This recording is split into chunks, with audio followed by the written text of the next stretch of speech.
Welcome to That Guy's a Maniac Podcast, the second best video game blog in the world, coming direct to readers' ears. My name's Kunzi11 and my co-host is Richie. Say hi there, it's Richie here.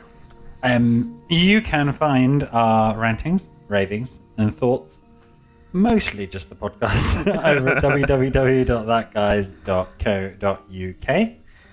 Where else can our wonderful, dedicated fanatics, the maniacs, as we call them, where can they find? We call them the readers. Us? They are maniacs. That's by default. You'd have to be mentally deranged. But they can find us taking pictures on Instagram. Yep. They can find us saying things in under 280 characters on Twitter. And they can see us doing videos.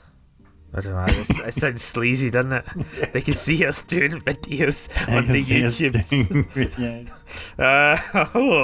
See us doing. Anyway, you can see us all with the tag at That Guy's a Maniac. Yes, all one word maniac. And all lowercase. Thank you. Yeah. And this isn't a grassroots operation. We have a network of researchers. We have an industry behind us. We have vehicles, kitchens, playtesting equipment, toilet cleaners. But all that all costs some money. Yeah. And so how does the That Guy's a Maniac empire succeed? Well, it succeeds off the back of sponsors who want to get their names out there. And so this week we actually have, for all your nefarious scheming needs, we have Baron von Blubber. He's sponsoring us this week. Cheers, Baron von Blubber. Thanks, Baron von Blubber. Any particular needs that Baron von Blubber delivers on? You can try and make me say the N-word again. Oh, Richie. The N-word being nefarious, of course. Okay. Farley. Obviously. God. It's funny how you say these things, but it's only when you hear yourself. You're just like, maybe you shouldn't be doing a podcast, Richie. Yeah. 2 seconds later. Yeah. that slightly too late mental filter. So 2 seconds behind. Let's quickly move on away from this. I'm curious as to the title of our show. Now, I refer to it as That Guy's a Maniac, the podcast. Yeah. Whereas you refer to it as That Guy's a Maniac podcast. Yeah. Is it just because we need to be different or inconsistent, or I just hadn't put a single thought into it. Okay. But I do like how you do say the pod. You say it very specifically. The podcast. I don't think you don't say the in that way in relation to anything else. Like I'm just popping to the toilet. Oh, also every single episode that we've put out is called That Guy's a Maniac Podcast, not the podcast. Wow, so I've been saying it wrong for 50 plus episodes. No wonder nobody's listening to us. Oh, that'll be why. That'll be the reason why. Searching for That Guy's a Maniac, the podcast, and not finding anything. Okay. Well, I'll go back and rename them all, shall I? I think we need to fire our entire marketing department and bring in some new people. Why don't we just fuck you? Why don't we just stop the podcast now? And we'll just start a new one, and agree on the name before we start it. Yeah, we could do that. Yeah. Okay, welcome to the last episode of That Guy's a Maniac, the podcast. Yeah. It's been a wild ride. It's a solemn times, yeah. Now, Richie, what brings us here today is the immortal question. The immortal question is... What are you playing, stranger?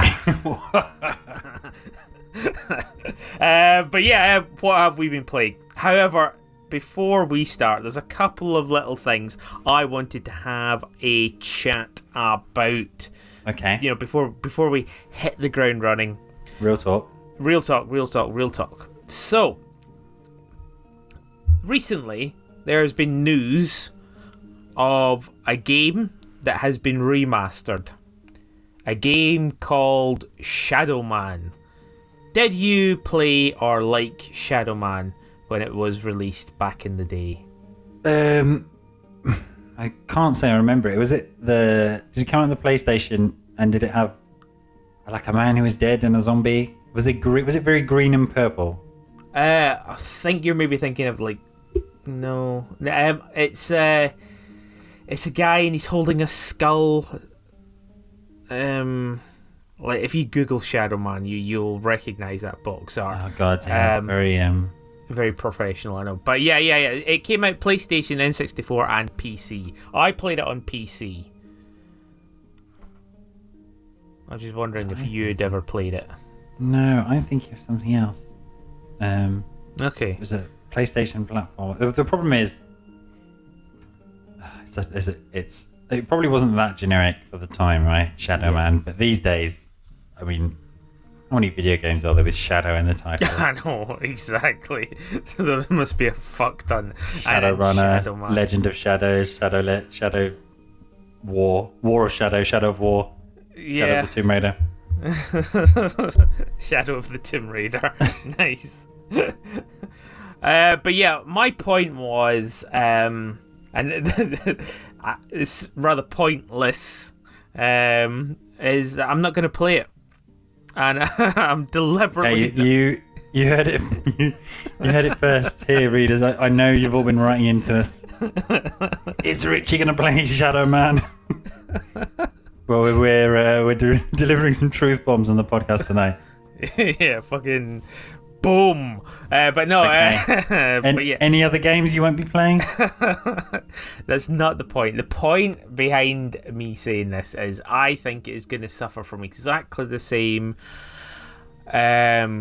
bullshit that Blood Rain suffered from as well. And that is, it's a PC port. It's going to have those old janky controls. And I think it's actually going to be bad. Like, really, really, really bad. And was the original good? I can see how it sort of sits in under the same umbrella as Blood Rain. Yeah. And yeah. The character model is really bad. It looks... Yeah, I know. It looks like he's got some kind of back problem. It's polygonalism. Yeah, he's. It looks like he's doing the Naruto run everywhere, but not elegantly. Like kind of like an old man Naruto running every single screenshot I can see with the character. Yeah. No, I remember it fondly, but I think I remember it fondly because I was obviously very angsty in the late 90s, you know, big listening into voodoo. to rock music, big into big voodoo, yeah, and it had I think it had quite a heavy metal soundtrack as well, so it was just kind of like one of those games, and yeah, I've just decided that I'm not going to spend the $17.49 for the remaster that it's going to come out, and it's going to be pish. Is there a pound value that you could be turned on? A pound value? Yeah, like £5? £2? Part of a silly bundle where it's essentially free. I'll go straight Loch Ness Monster on you. I reckon about $3.50. $3.50. Okay, so caveat to the recent announcement put out by that guy's a Maniac Podcast. Richie might play Shadowman, the remake, but only if it comes down to $3.50. No. Like, even if it's still $3.50, yeah, I might play it. As in, I might buy it, and it might sit. I might install it, you mean there's no guarantees I'll play. 98% of the games that you own. yeah, exactly. Add it to the collection. Announcement is becoming more and more meaningless the more. Oh dear. Did you like Shadowman? I was just looking. It reviewed quite well, it seems. I remember playing it and enjoying it much in the same way as I remember playing and enjoying Blood Rain. But those remasters have just scarred me against those that games from that era, you know. Yeah. There's another one that was around that time, Outcast or Outlander. I can't remember what it was. It was like on the cusp of 3D graphics, but it was still quite pixely. Yeah, I think you've hit the nail on the head there. All these games are on the cusp of what can be easily remastered, I think. So, anything pixely, that's fine. But then there's that particular... I don't know, how do you sum up the visuals of like this and Blood Rain? It's kind of bit janky, bit dark. It's where facial movements are animations on a flat face.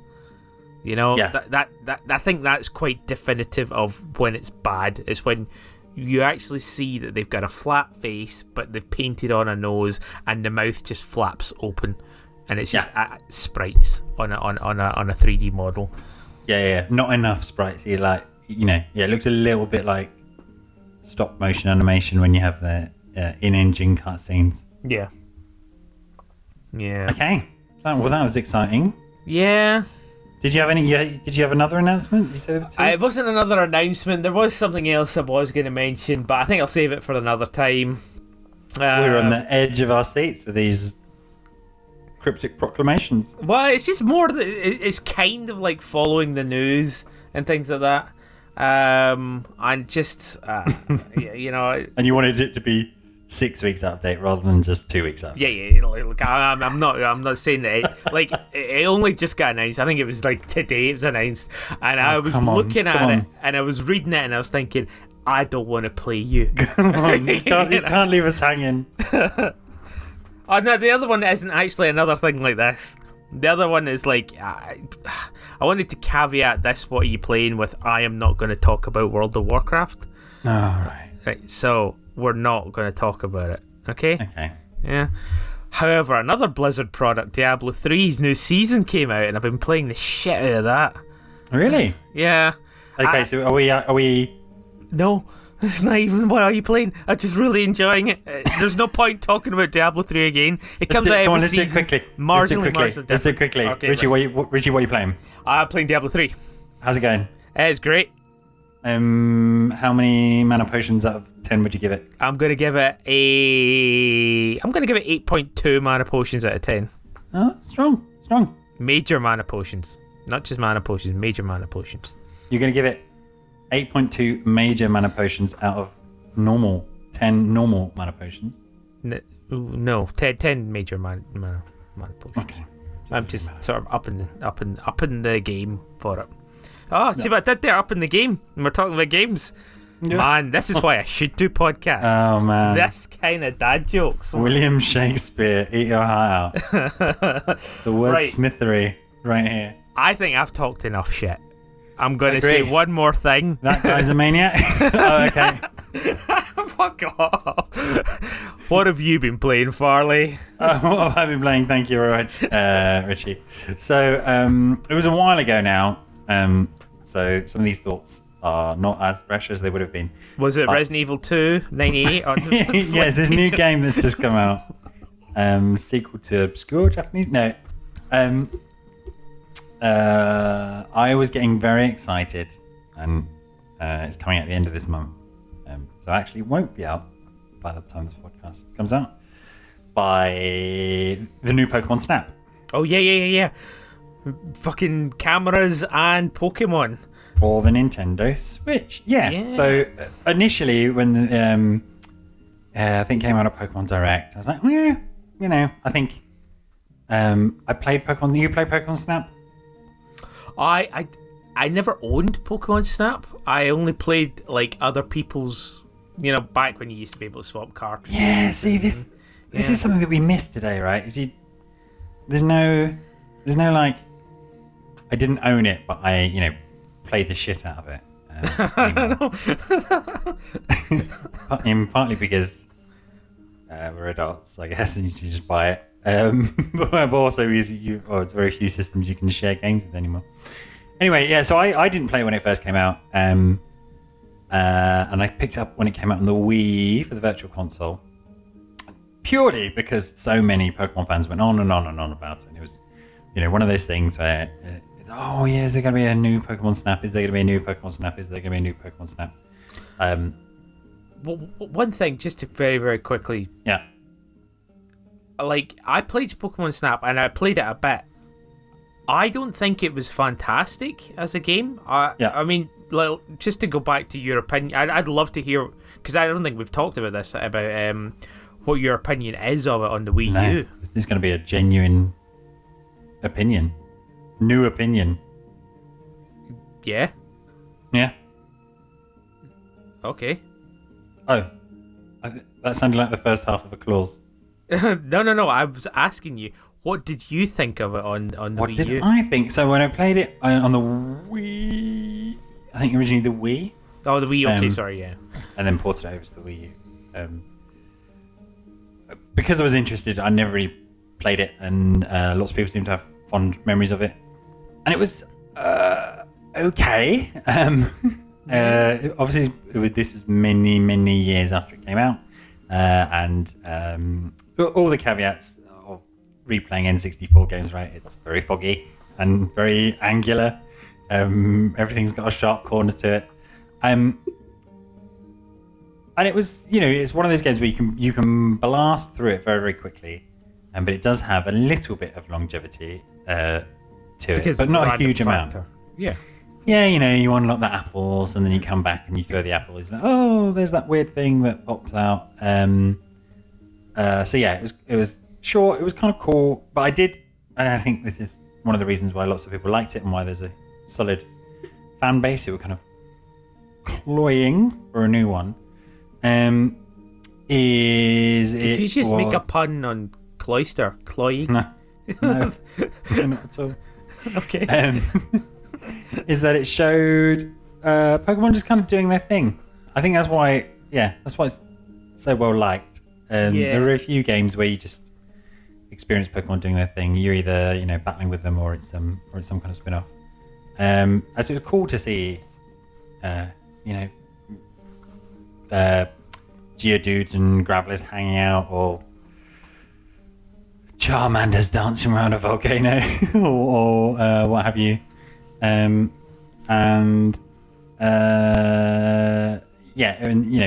idea of taking photographs, and of course, there's some printer cabinet compatibility, right? With Blockbuster, you take your cartridge in or something, and you could print out your photographs. God, boom! I completely forgotten all about it. Yeah, like a whole feature that just never mind. Wow. Not ever gonna have that again. In the age before we all carry around a camera and take photographs of everything. So my interest was piqued when I saw that they were remaking it, precisely for exactly the same, not remaking it, sorry, making a sequel. And precisely because of those reasons that I mentioned just now.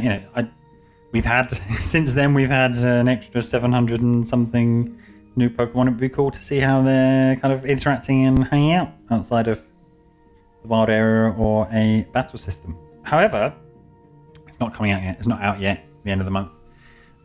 So I was looking, I was on the eShop.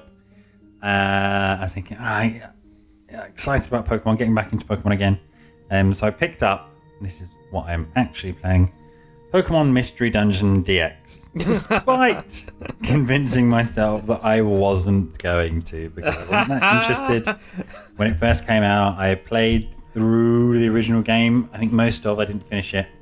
I just had that hankering for I want to be playing more Pokemon on the Switch, and that would tide me over until new Pokemon Snap came out.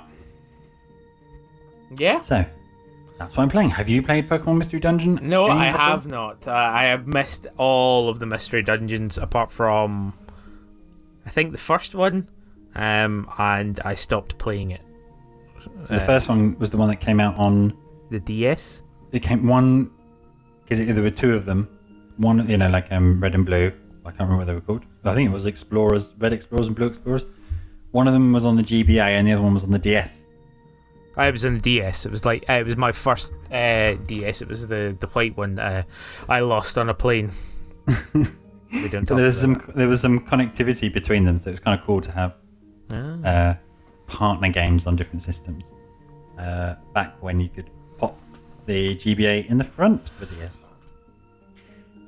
So basically, it is a Pokemon themed, I guess, rogue-like, maybe rogue-lite. I don't really know the difference between those two. And all of them take place, you start with a quiz. There's a bunch of different Pokemon you can be, and you get asked a bunch of questions, and then depending on your answer, it says you're a Meowth or you're a Squirtle or you're whatever. And the story revolves around you, the player character, being turned into a Pokemon for whatever reason, and then interacting in a world of Pokemon where they all walk around and talk and raid dungeons with each other. It's kind of tile-based, and it's, as you might imagine, it's procedurally generated. There are random items, random spawns, with fixed battles. They've quite a good reputation for a decent story.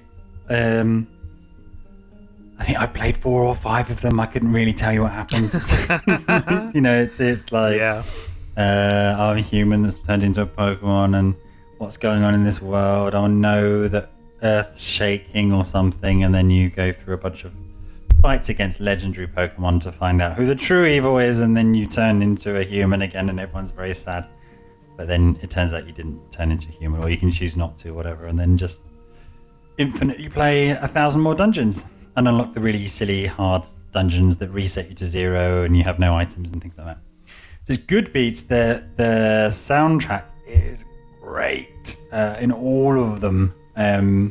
Really, really strong sound. Sometimes when games don't really demand a good soundtrack. Yes. I know exactly that. And you're almost, yeah. Do you know what's got a really good soundtrack?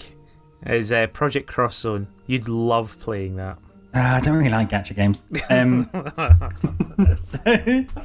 So Pokemon Mystery Dungeon DX is a weird one because it's I can't quite work it out. I think it's a remake of the first Pokemon Mystery Dungeon, but it's kind of remakes. Updated. Everything's a remake nowadays. Yeah, but it's like a remake and an update, but then they didn't. So you only have Pokemon up to the 3rd generation, so Ruby and Sapphire, as was when the first one came out. Yeah. They've not added in new Pokemon. But there's a few new mechanics and I think quality of life changes. One of the cool things is that works even better on the Switch than it ever did on the DS. Is you put together a team of 3 Pokemon and you take them through a dungeon, and much like a roguelike, there are various items you can pick up that will give you buffs and boosts. But if you get a total party wipe, you can either lose all your items, all your gold, or like a proportion of your items and all your gold and go back to town, or you can put out for a rescue. And on the Switch, so I had this happen the other day. I bit off more than I could chew, made a few bad decisions, was on the wrong side of a bad type matchup, so got a total party wipe. And you put out a rescue, and then anyone playing the game online can look for rescues and then kind of work their way. So I think I died. Oh, that's a cool feature. Yeah. So like somebody like just genuinely can go and help you, and they'll get something beneficial in return, I guess. Yeah, you can set a reward. It's not much. It's wow. Like, okay. a couple hundred gold. So I think I died on like the 16th floor of a big dungeon, and then put out for a rescue and kind of turned the game off. And then the next time I logged in, I got a little note from whoever's party saved me. So yeah, that person would have had to have found my mission, gone through 16 floors of the dungeon until they found my lead Pokemon, rescued them, and then it means I didn't lose all that progress. So that's a really cool feature. That is a cool feature. That's really nice. That is a cool oh shit. Think of the words before you start saying the word asynchronous. It's the thing that Dark Souls does, right? Yeah, it's an asynchronous multiplayer experience. Yes, yeah. And it has been a feature, to be fair, it has been a feature of other games, but it was much more, you had to be in the same room as them, or you had to swap a friend code, or you had to do something else. Whereas this, that sort of stuff. Ping out online and then get it rescued. The other major thing about it, which is super endearing, is the new art style. So it's kind of like everything has a watercolory art style. Yeah, I saw that. It's sort of wishy-washy, painting-y style. Yeah, cool. And you've kind of got unfilled borders on the edges of the various cutscenes and as you're playing. And then the new quality of life feature, which was quite divisive because, of course, gamers have to focus on anything that's slightly more different than they accept to complain about, which is it's not really an autoplay button, but it's kind of a... Are you fucking kidding me? It can play itself. Well, it doesn't play itself. So, as like another roguelike, let's say you pick a dungeon, and there are like hundreds of dungeons which you end up unlocking, and each dungeon has different Pokemon and different kind of missions. You go to the missions board, and some of them are you need to bring this Pokemon to meet his friend, so that Pokemon will join your party, and you have to protect them. Other ones are someone is stranded on this floor. Others will be, can you take a Chesto berry to this Pokemon? And all those missions that you do, you rank up your team, and you get various bonuses and buffs and level ups and stuff like that. Yeah. But it becomes one of those, and this is the really addictive bit about it. As you level up your team, your explorer rank, you can take on more and more missions, and so you go to the message board, and you come back from dungeon, drop your money off at the bank, see what items are for sale, do some of your training, and give your guys zincs and carbosses and whatever. Go to the message board and pick up a bunch. So it becomes a little bit of a game of okay, how can I make a lot of progress? And so after a while you've been doing this, it might be that you say, okay, in this whatever rock dungeon, I have 10 missions and there's 20 floors. So if I blast through it, I can up my rank quite easily. So that side of it's all very fun. And when you jump into a level, all you can see is the room that you're in.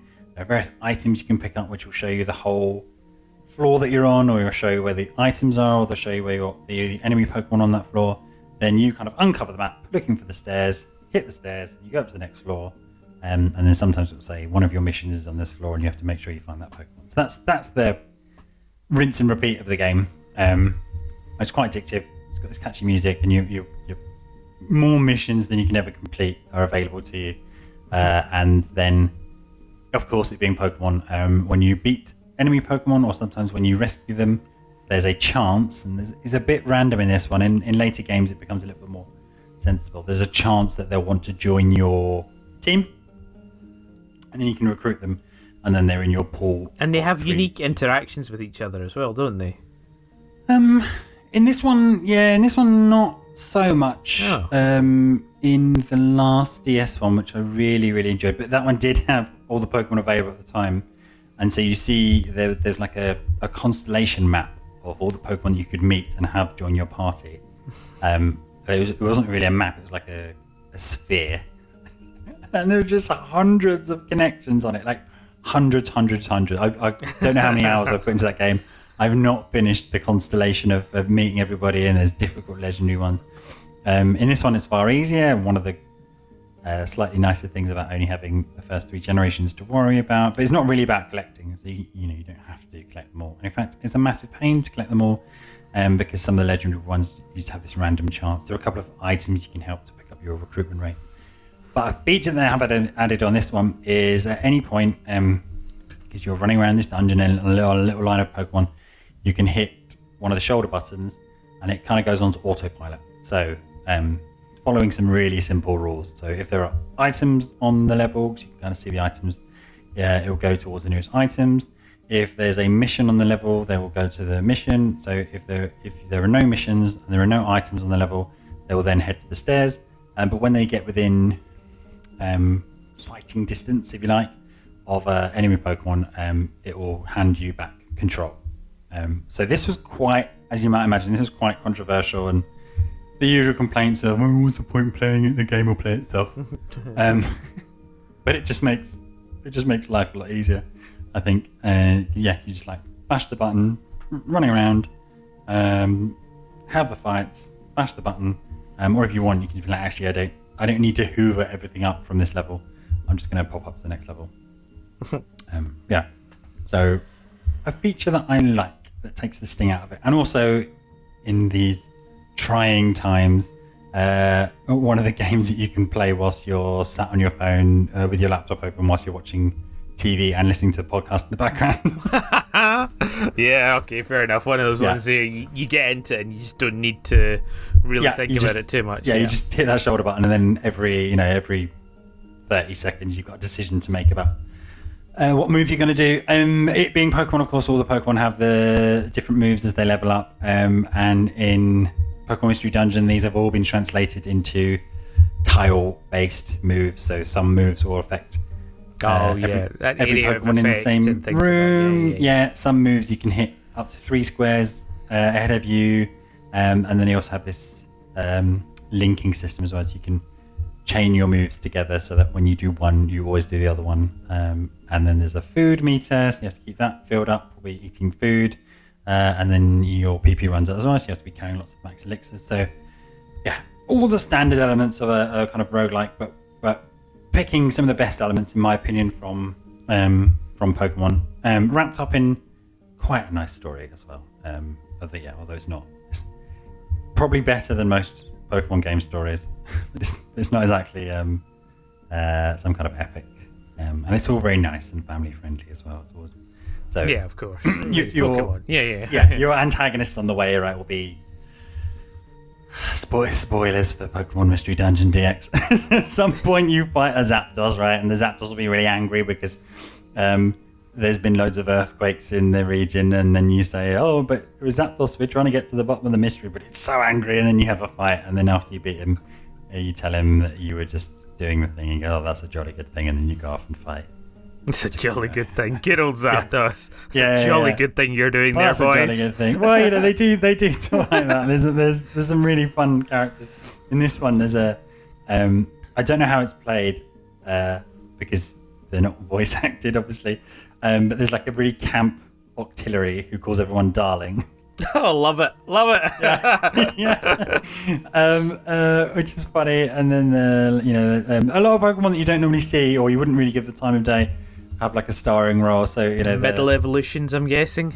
Middle evolutions. Like the bank is run by Kecleon, or Kecleon, how do you say it? Or the shop, sorry. Kangaskhan runs the store.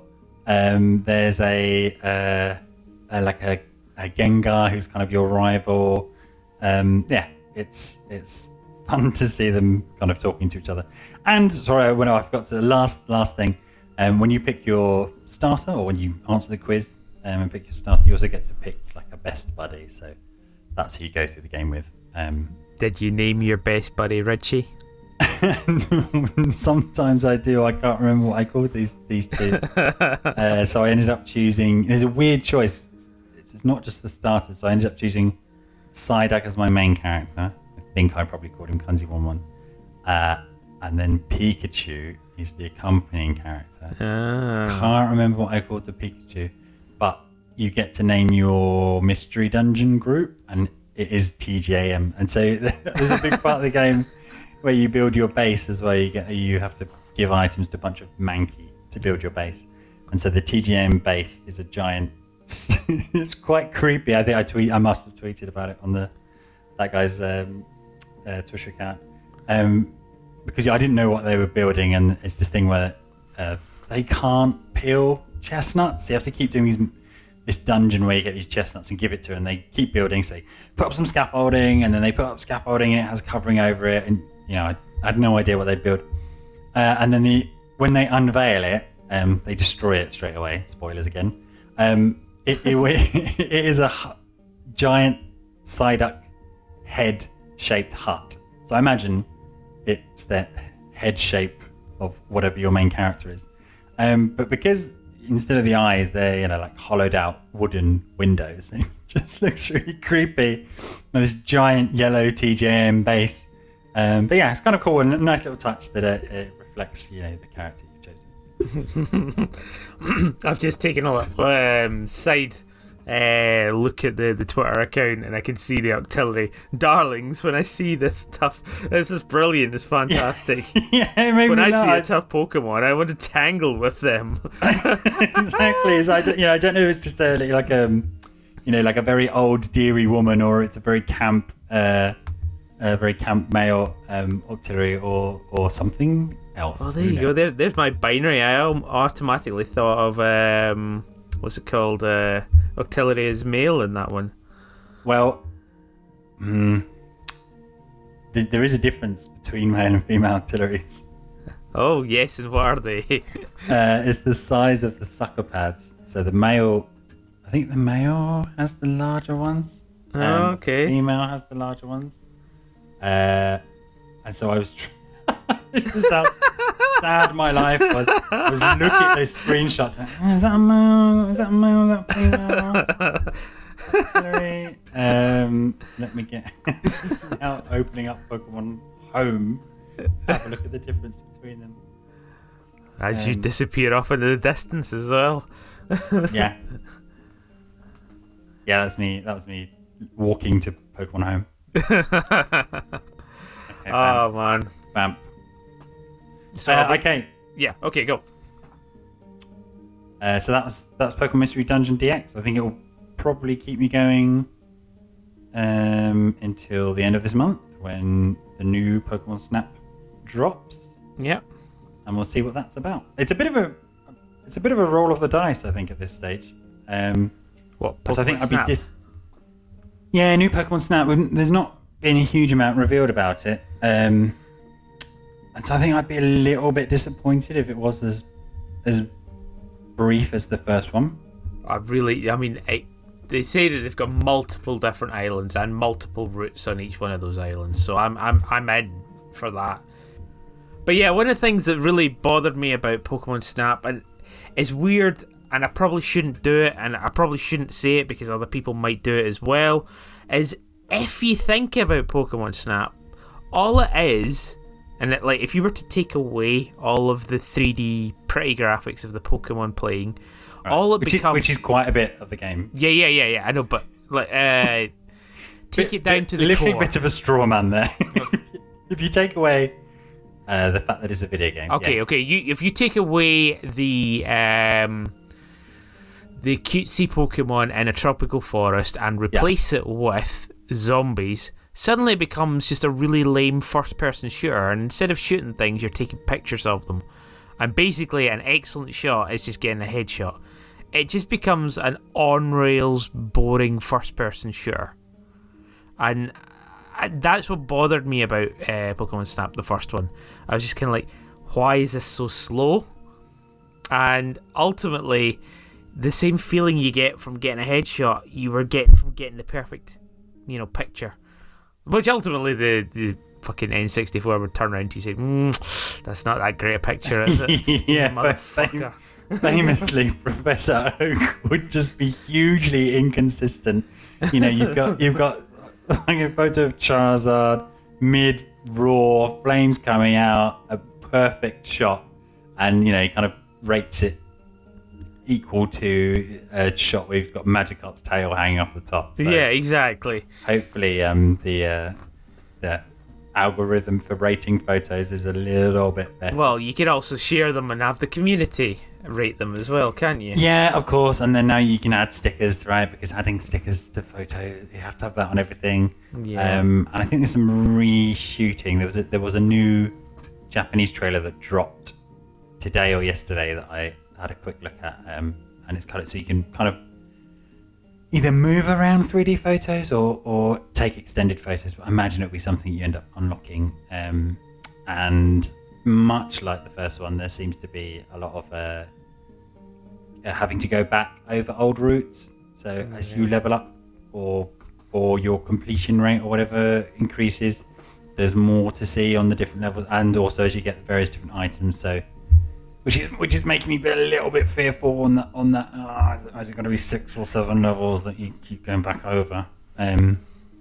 Which the first game had a little bit of, as you unlock the apples and the bait balls. You can do different things. I can confirm whilst we were doing that that male auxiliary have slightly larger yellow suckers than female auxiliary, and also on the head as well. Okay, but is the auxiliary featured in Pokemon Mystery DX male or female? That is the real question on people's lips. That's the real question. I'd have to catch a Remoraid or another auxiliary that I know the sex of and compare them, a bit of comparative anatomy. Okay. To see whether it's a very camp or very. That's your project, man. Because next episode, I want a fucking rundown of the comparative a series of. Yeah. So I'll do like a mini slideshow presenting my thesis on whether, what gender, that wonderful auxiliary in Pokemon Mystery Dungeon DX is. Excellent. Good. So, on the note of Pokemon Mystery DX, how many Pokemon Snaps is secretly a really crap first-person shooters out of 10 would you give it? I would give it. I think the original one I'd give a 6, but I think this one I'd give a 7. Okay. Fake rail shooter. Nice. Well, there we go. There we go. Which leads me nicely on to my next question. Richie, what are you playing? Well, I have been playing on my Switch. It doesn't happen very often, I know. No, it doesn't. But I have been playing, and the algorithm's got me on this one. I have been playing Bobble 4. Oh, what? Wow, okay. That's just the best reaction from you ever. Yeah, I think you could have given me 100 guesses and I never would have got to Bobble 4. Nice. Fantastic. Yeah, the algorithm's got me on this. It's like on my Facebook feed, it's just there constantly, and there's ads popping up. I don't know what it is about my Facebook feed or indeed my Google Ads campaign, but it seems to think that I really like retro gaming, and I have a Switch. So all I've got is like the adverts for Turrican on the Switch, which is like, I could play Turrican again. I might play it. But I didn't even know. First of all, I didn't even know Bobble. First, there are 3 things here. First of all, I didn't even know there was a Bobble 4. Second of all, I didn't know that it was available on the Switch. And third of all, Turrican is available on the Switch. Fantastic. Yeah, it's a Turrican. It's like a special edition. I think it's got some extra features and stuff like that in there as well. Because we were talking about Turrican like quite a few podcasts ago. Yeah. It's just there. And I'm like, okay, I could maybe play that. I would spend money on that. More money than I'd spend on fucking Shadowman. Which we know may be £3.50. May. Maybe man. Blade if it's $3.50, yeah. There's a, I don't know how huge a Turrican fan you are, but there was a like ultra collector's edition. I don't know if it's one of those limited run games. Does it give you an arm cannon? In that ultra collector's edition? It looks like there are floppy disks, there's a statue, there's a diorama, there's a 6 CD soundtrack, it looks like. There's a... Hang on, let me get a high-res image of this.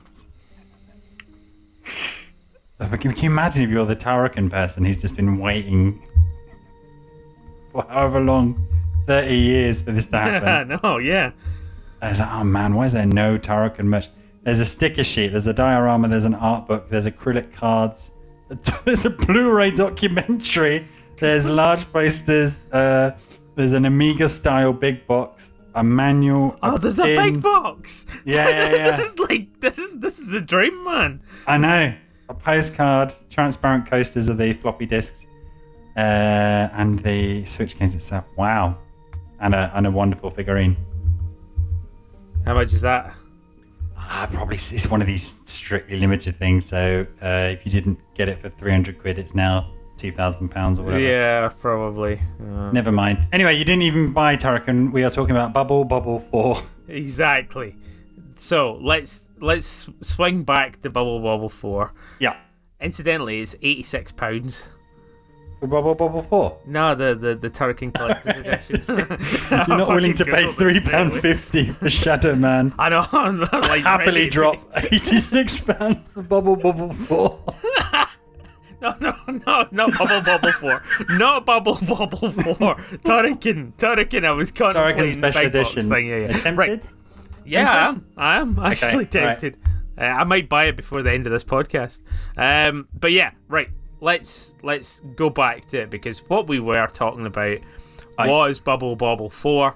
Did you know that there was a Bubble 2 and 3? I was vaguely aware of 2. I think I bought. We might have played it together actually. I bought a Tato. There were 2 Tato compilations on PlayStation 2. Yeah.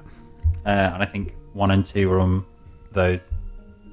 And famously, Rainbow Islands is also Bubble 2. And Parasol Stars is Rainbow Islands 2, Bubble 3. Famously. I'd never heard of Rainbow Stars? Rainbow Islands. No, what was the third one? Parasol Stars. Parasol Stars. You never heard of that one? No. Oh, okay. Yeah. It's a thing. Yeah. Did Parasol Stars also have the extend system?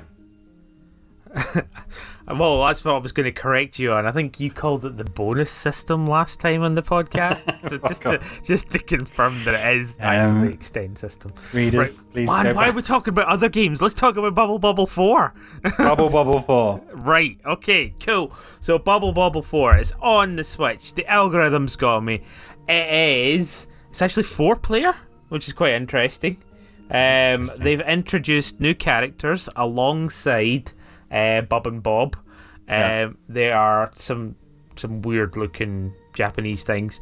Everything's 3D, but they stayed quite true to the initial Bubble in that it is a 2D platformer. Mm-hmm. It's the same kind of puzzles. It's the same. You have to fire a bubble that you blow out your mouth, and that somehow traps an enemy in a bubble, and then you have to burst that bubble. And I went through the tutorial, and fucking revelations.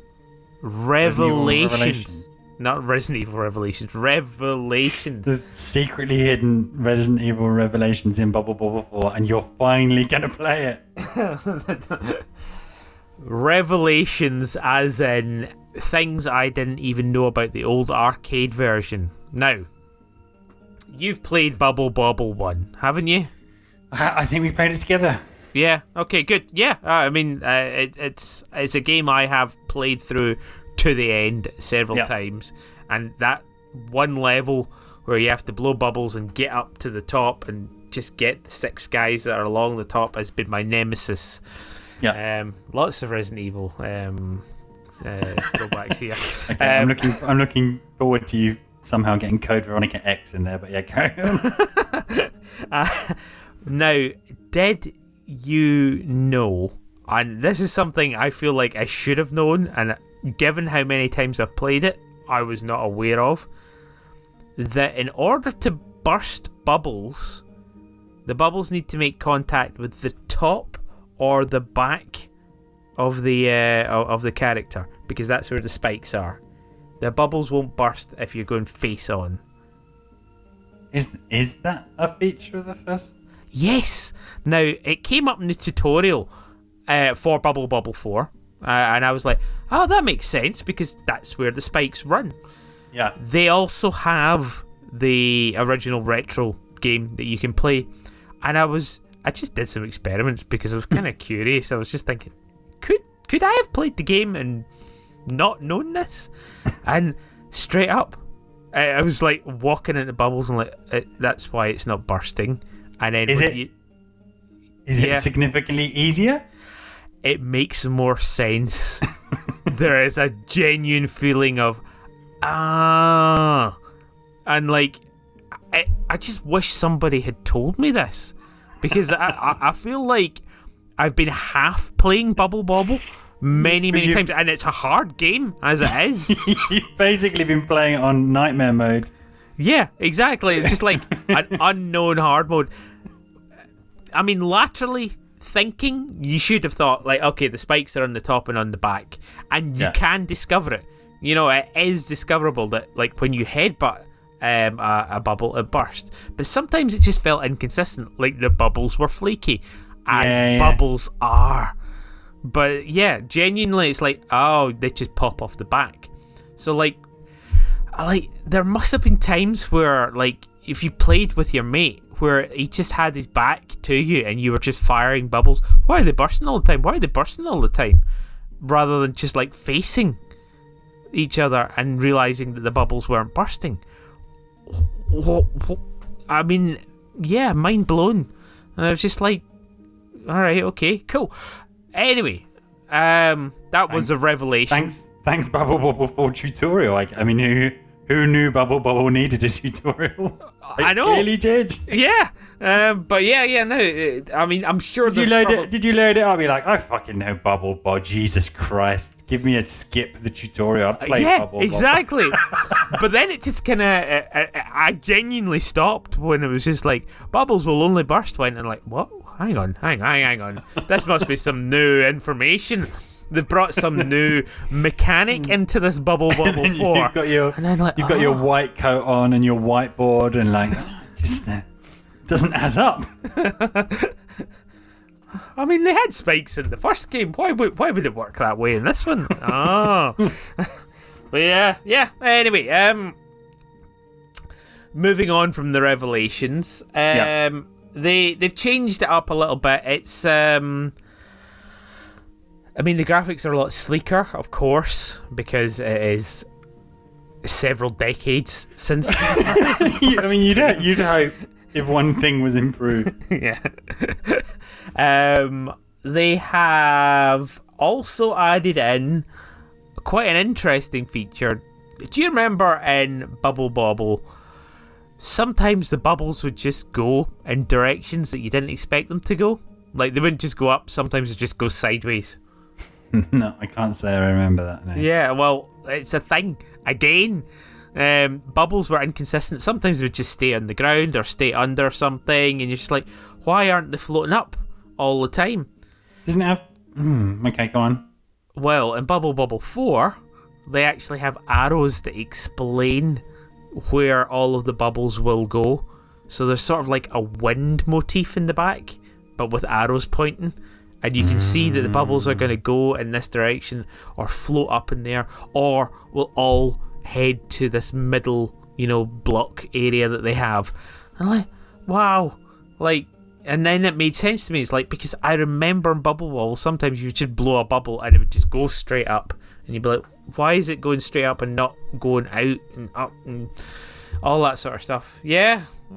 So you thought, this is just a platformer and the spiky dinosaurs and the bubble theme could be interchangeable. But no, there's depth to both the spiky dinosaurs and bubbles as a and not just that, they've added depth to the original retro version. Because now that I understand the mechanics. I mean, you thought you were getting Bubble Bobble 4, but what you really got was Bubble Bobble for the first time. Yeah, exactly. That fucking yes, absolutely. They also added in some other things. So the extend system exists. Yes. And in the extend mechanic universe by another game. It's a weird extend system. Are you ready for this? Go on. So the extend system correlates directly to new powers for your Bubble Bobble. For your dinosaur blowing bubble needs.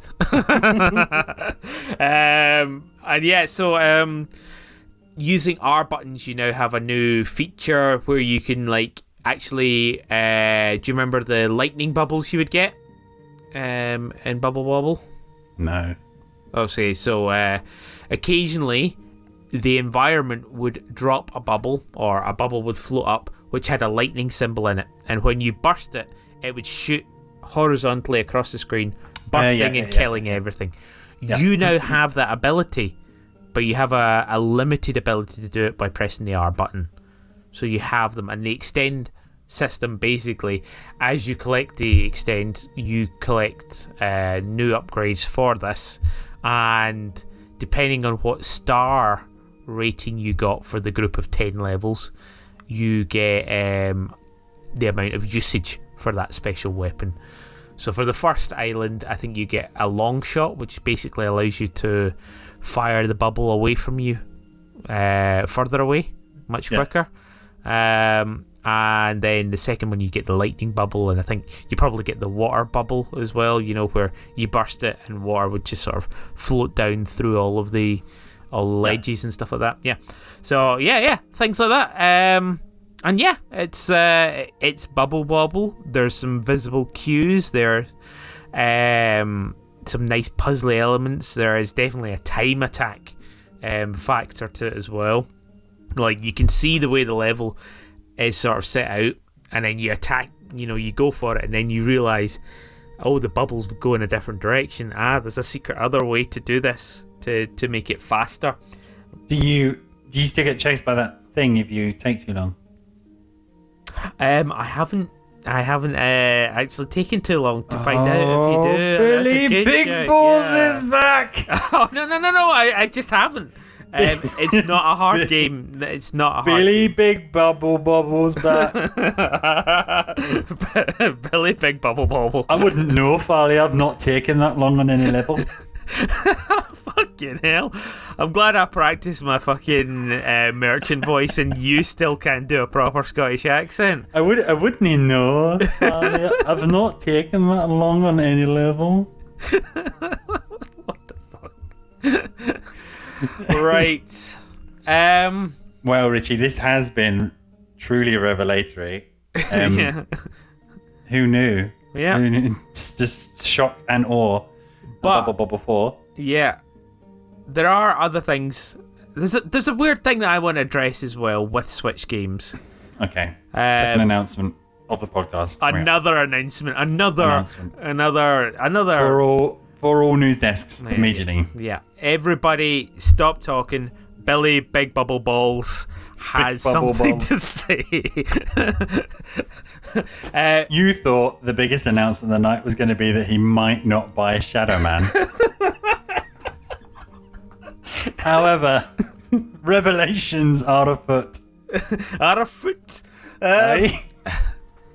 Can we address the generic Nintendo Switch font that seems to be in a lot of games? Does it bother you? Does it cheapen the experience for you? It bothers me. You're going to have to explain what you're talking about. Right, okay, so in Bubble Bobble, there's a lot of numbers, like sort of like you said Bubble Bobble so much in this episode. Yeah. There's a lot of numbers and there's a lot of text in the tutorials which I read. But I was very aware that I was reading this text in the same font that I have seen many other Switch games use.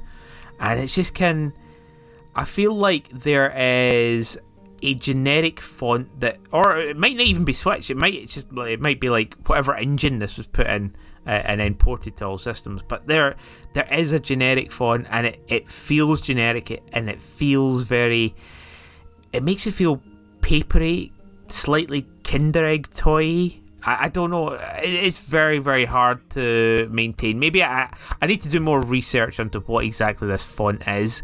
But I was hoping that when I said it, you'd be like, oh, yeah, the one you see in every game. But I guess not. No, I think I know what you mean. And it's something to do with... I think it's something to do with Japanese translation. Because you see that font on lots and lots of things which have been translated from Japanese. Is it kind of like the the Silent Hill text font? Yeah, it's not too different from it. I think that's the old version of it. Oh my god, I'm trying to desperately find. What's the name? Oh, this is going to be so bad for the podcast. What's the name of the game which is basically Twin Peaks, but not Twin Peaks, because allegedly the developer has never seen Twin Peaks. Really broken game, but it has like a bit of a cult following. Oh my god. I want to say Death Stranding, but it's not Death Stranding. Deadly Premonition. No, it's not Deadly Premonition. Oh god, let's not dwell on it. There is a cult Twin Peaks game that you're going to tell us about next.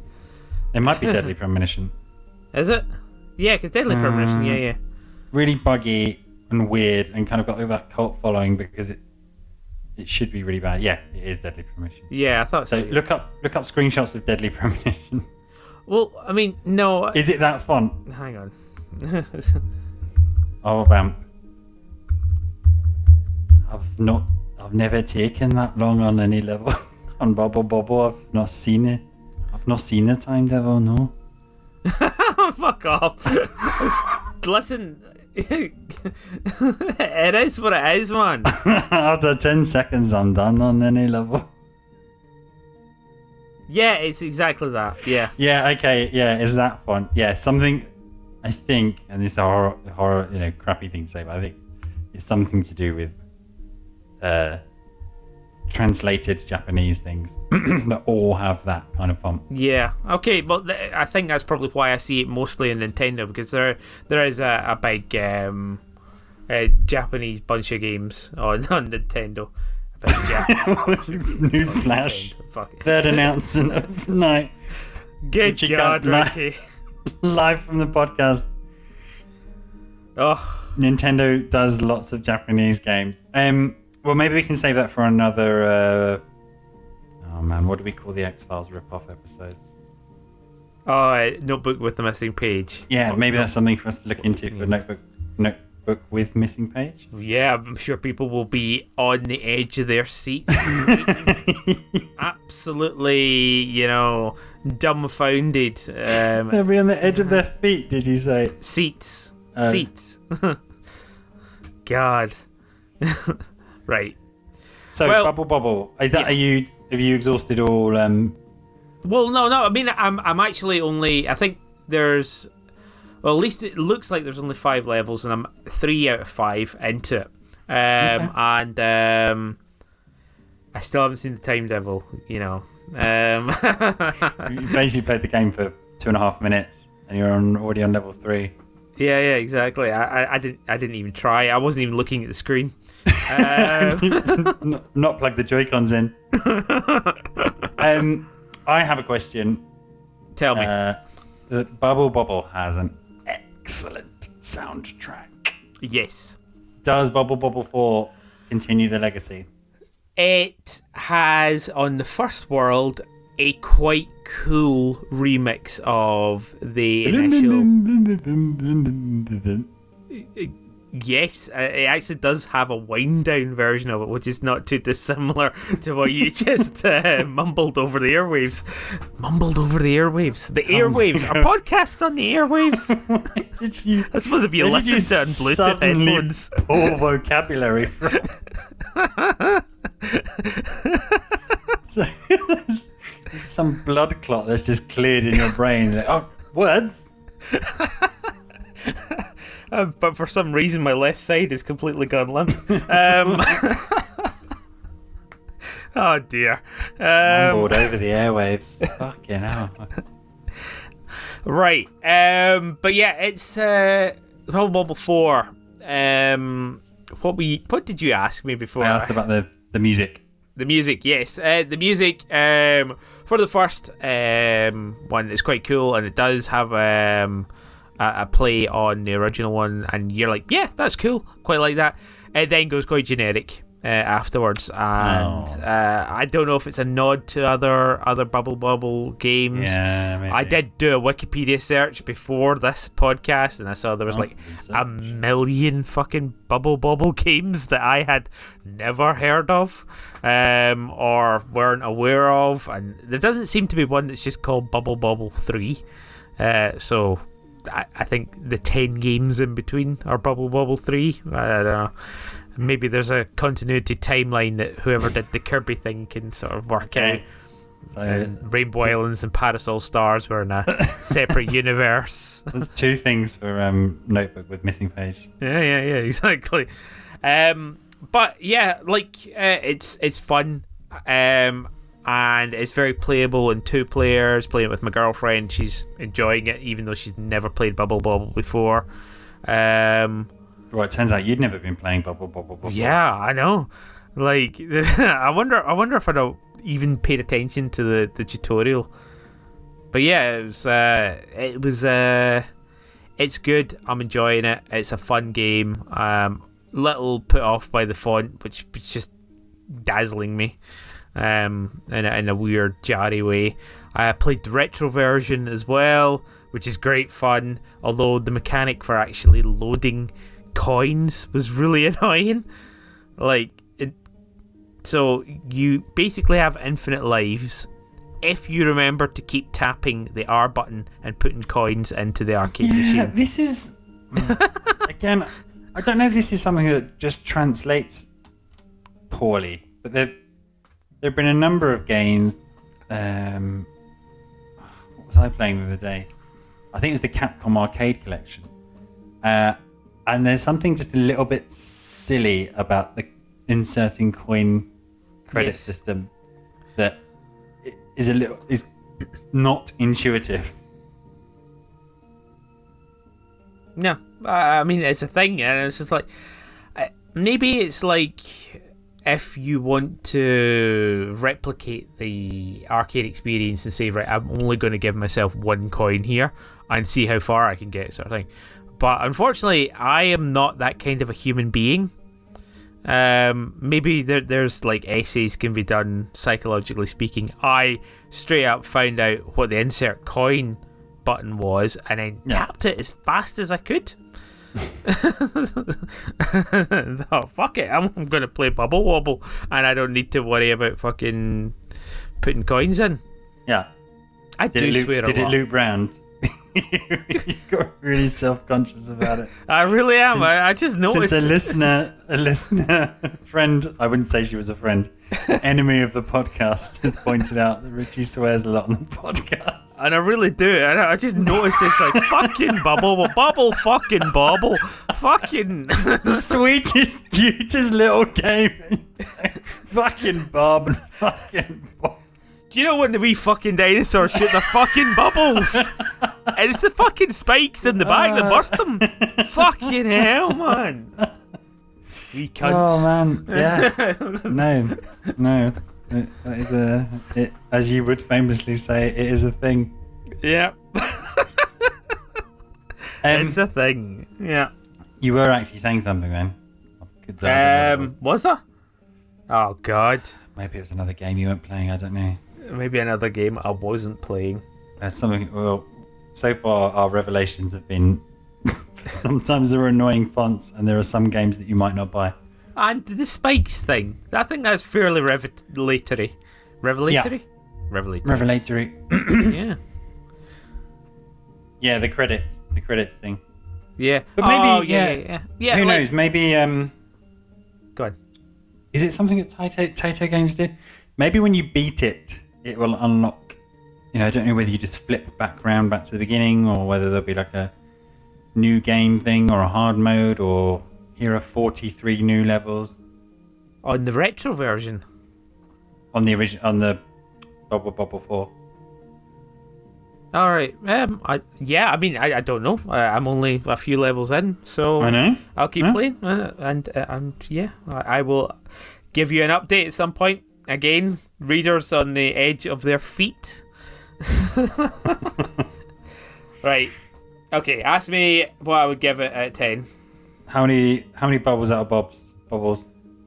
I will give it 1 bobble. No, I'll give it 3 bobbles out of bubbles. 3 bubbles out of... How many bubbles? 4. 4. Oh, okay, it's pretty good. 3 out of 4 bubbles. Yeah. Fucking bubble bobble. Fucking bubble. And on that note, I've heard that that guy's a maniac. Why did he bite me?